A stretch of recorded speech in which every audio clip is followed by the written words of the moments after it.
古代没有制冰设备，夏季的冰块比黄金还贵。你知道冰块是怎么来的吗？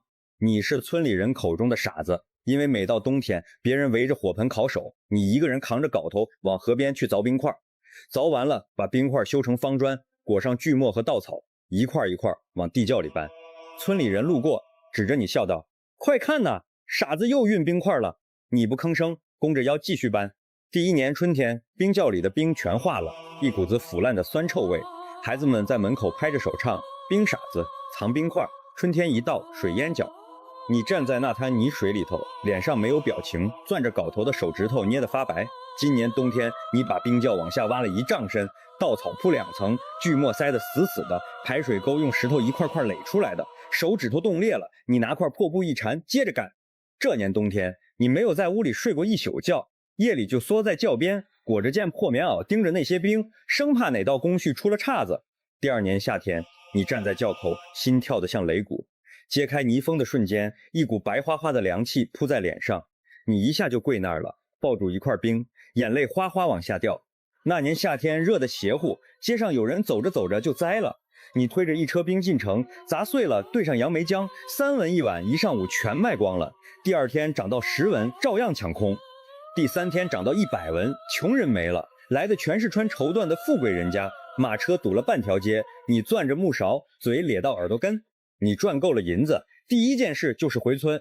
你雇了队吹鼓手，敲锣打鼓的进了村，故意停在那些当年笑话你的人家门口。你让人抬下来一坛冰镇杨梅汤，当着他们的面砸在村口地上，瓷片四溅，一股凉气冒起来，碎冰在太阳底下滋滋地化成水。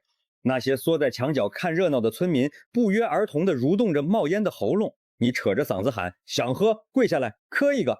没人敢吱声。你笑着上了马，鞭子一甩走了。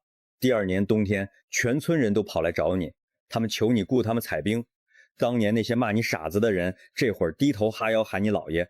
有个叫学坤的小子，当年跳得最高，骂得最响，如今也低眉顺眼凑上来：“老爷，我命都能不要，啥都能干。”你本来想一脚踹开他，想了想，把他扶起来说：“你不是嘴快吗？留着，帮我盯着那些工人，干好了，比你骂我有出息。”学坤千恩万谢，笑得像朵花。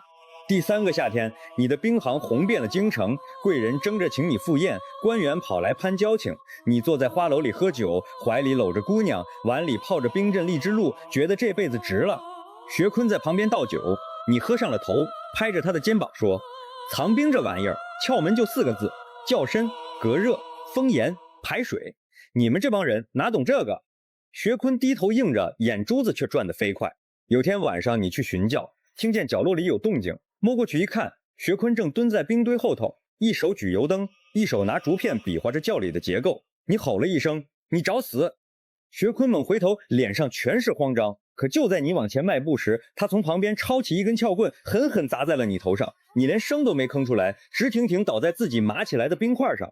学坤把你拖到冰窖角落里，挖了个浅坑，重新码上冰块。第二天，他对所有人说：“老爷云游四海去了，冰业暂由他打理。”没人怀疑，贵人们照常买他的冰。学坤靠着你的法子发了大财，买了新宅子，雇佣了仆人。可谁也不知道，那冰窖底下埋着一个人。城里接连有人吃完冰汤上吐下泻，有人直接断了气。官府派兵挨家挨户搜查，搜到学坤冰窖时，一股腐臭味冲出来，你很快被挖了出来。唯一能证明你身份的，只剩手指上那枚扳指。学坤跪在地上，身体抖得像筛糠一样，但还是被绑走了。行刑那天，有围观的百姓议论，那傻子要是当年没挖那口冰窖，说不定还能多活几年呢。可他挖都挖了，挣钱了，命也搭进去了，值不值谁说得清呢？